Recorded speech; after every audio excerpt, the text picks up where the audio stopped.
चीन के राष्ट्रपति शी जिनपिंग ने ताइवान को फिर से अपने देश का हिस्सा बनाने की एक जोरदार वकालत की है।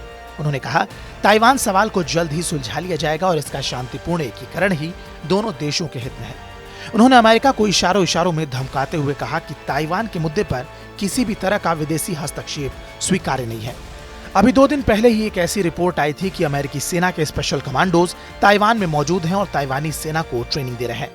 पिछले 1 अक्टूबर यानी कि चीन के राष्ट्रीय दिवस के दिन चीनी वायुसेना के 25 लड़ाकू विमान, बॉम्बर्स और दूसरे एयरक्राफ्ट्स ने ताइवान की वायुसेना का उल्लंघन किया।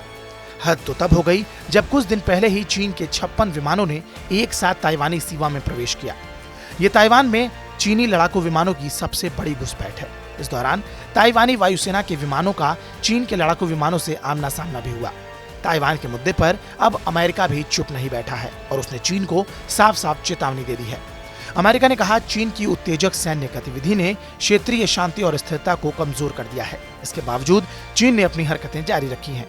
चीन ने भी अमेरिका को ताइवान को कोई भी सैन्य हथियार बेचने और ट्रेनिंग देने से बचने को कहा है।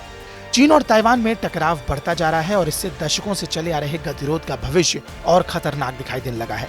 अमेरिका के पूर्व सहायक विदेश मंत्री डैनी रसेल ने कहा कि रिश्तों की तारों पर बहुत कम इंसुलेशन बचा है, मतलब इससे पैदा हुई चिंगारी कभी भी बड़ी आग का रूप ले सकती है। बस एक छोटी सी हरकत से दोनों देशों के बीच भयानक युद्ध भड़क सकता है।